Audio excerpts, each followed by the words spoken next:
Bem-vindos ao canal Sejam Santos, onde vamos explorar a vida e as obras dos santos mais inspiradores da história da Igreja Católica.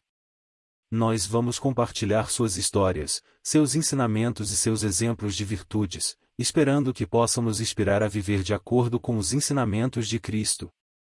Então, se você quer aprender mais sobre esses santos e descobrir como suas vidas podem ser caminhos que nos levam a Jesus Cristo para nós hoje, inscreva-se no nosso canal e deixe o seu like.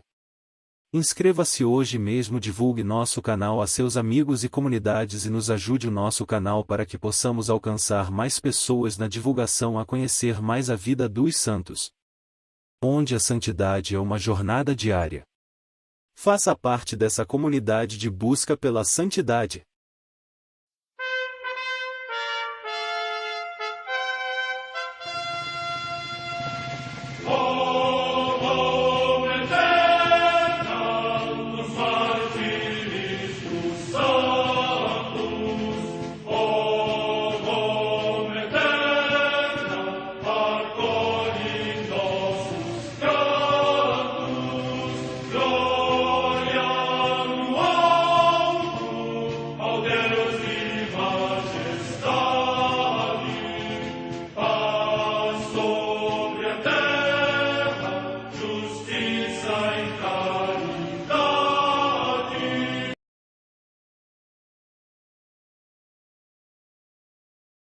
Ler a vida dos santos desperta em nós o desejo de seguir a Cristo. Através de suas vidas podemos aprender as virtudes, a sabedoria e o amor de Deus. Cada santo nos oferece um modelo de vida a ser imitado, como diz São Paulo na carta aos Hebreus, capítulo 12, versículo 1. Estamos rodeados por uma nuvem de testemunhas. A Igreja foi fundada por nosso Senhor Jesus Cristo não apenas como uma instituição, mas uma autêntica família. Os santos mártires, confessores, doutores, as virgens, os santos pastores e todos os demais santos são realmente nossos irmãos que nos precederam no caminho da fé e já estão no céu, para onde também iremos nós, pela graça de Deus. Portanto, sede santos, assim como vosso Pai Celeste é santo. Mateus capítulo 5, versículo 48. Hoje, dia 11 de fevereiro, celebra a Igreja a vida desse grande santo, São Gregório II, Papa. São Gregório II, Papa. O Papa Gregório II nasceu em 669, filho de Marcelo, senador romano e honesta, nobre que se dedicava à caridade, e foi iniciado desde cedo na prática dos negócios eclesiásticos. Tendo entrado na ordem beneditina, foi sucessivamente subdiácono, capelão do Palácio Pontifício, bibliotecário e esmoler da Igreja Romana. A Santa Igreja passava por um período de provação. De 687 a 701, o papado fora perturbado pelo duplo cisma dos antipapas Pascal, de 687 a 692, e Teodoro, 687.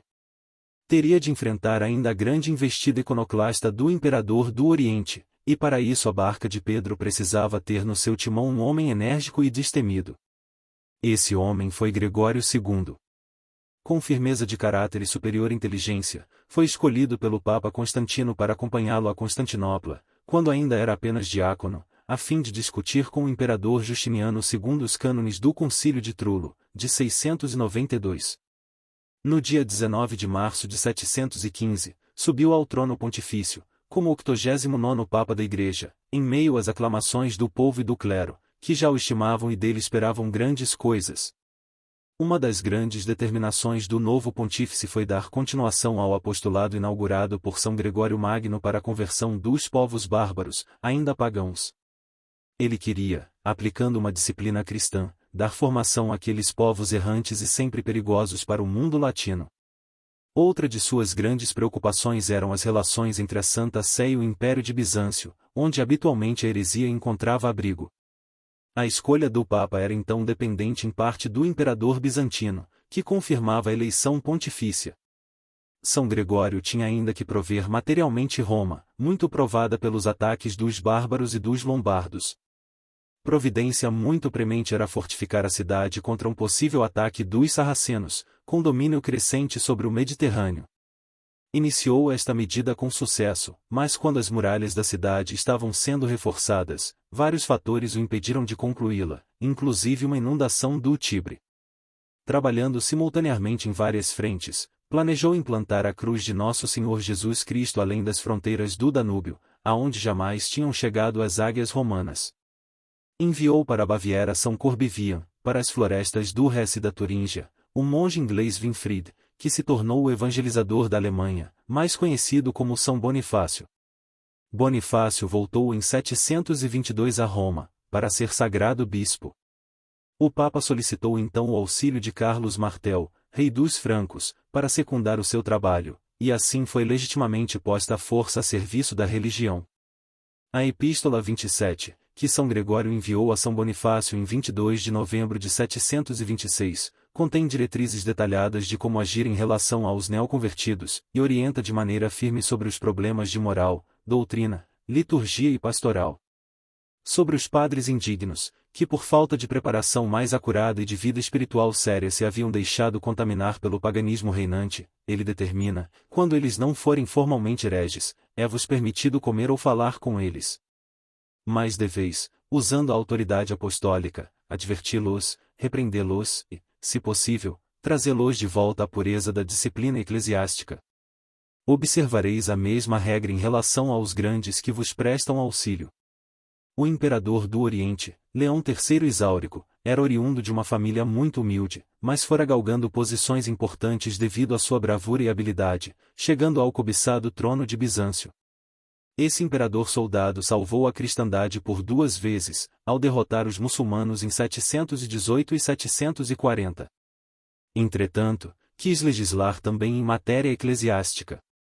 Em 2 editos, um de 726, outro de 728, proibiu o culto das imagens religiosas, a veneração das relíquias dos santos, e mesmo que a eles se rezasse.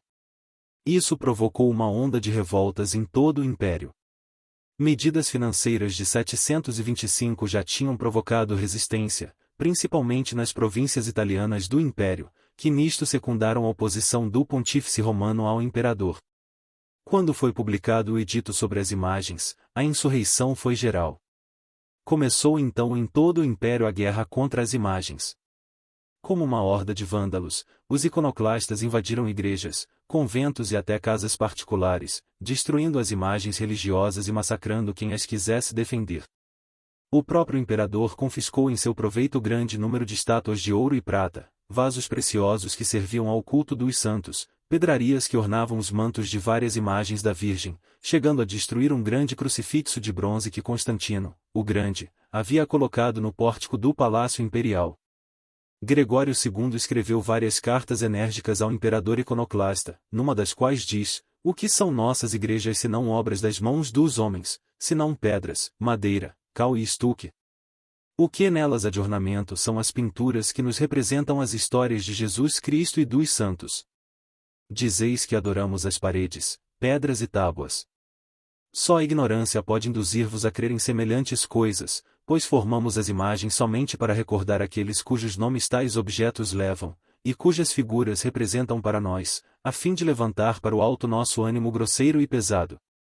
O imperador ameaçou enviar homens a Roma para fazer em pedaços a imagem de São Pedro e levar o Papa encadeado para Constantinopla. O pontífice contestou: sabei que os papas são os medianeiros e pacificadores entre o Oriente e o Ocidente, e não temem vossas ameaças. A 1 milha de Roma, na campanha, estamos em segurança.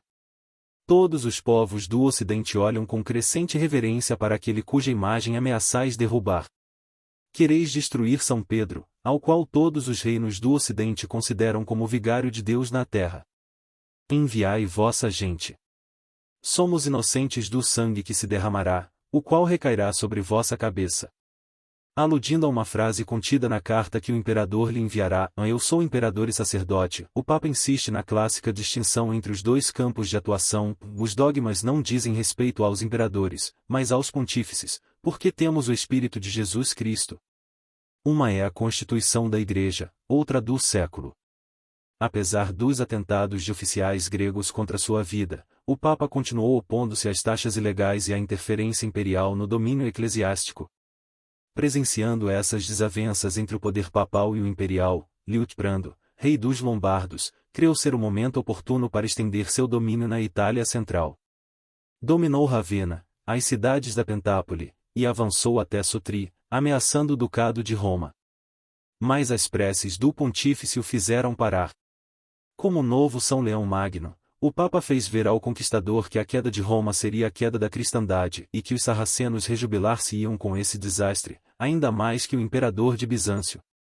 Liutprando entrou então na Basílica do Vaticano, despojou-se dos trajes reais e os depositou sobre os túmulos dos apóstolos, com sua coroa e sua espada, e fez a doação aos apóstolos Pedro e Paulo, na pessoa do Papa, das possessões por ele tomadas.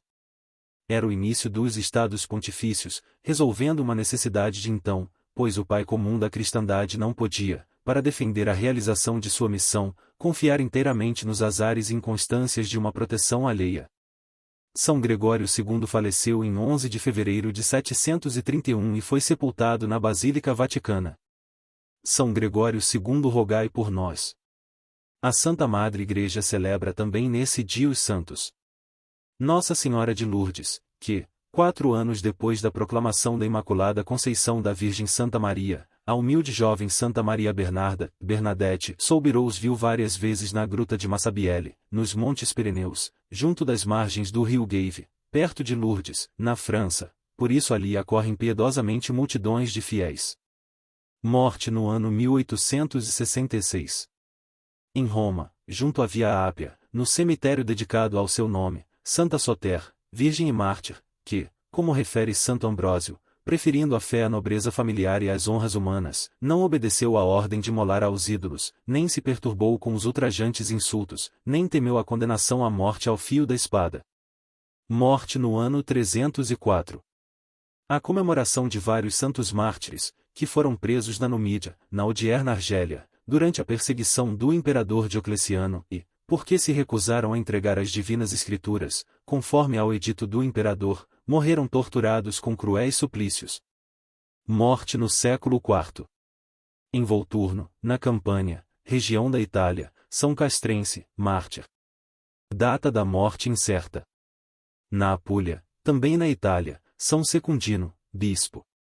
Morte no século V. Em Châtillon, na Gália, atualmente na França, São Severino, abade de Agaune. Morte no século VI.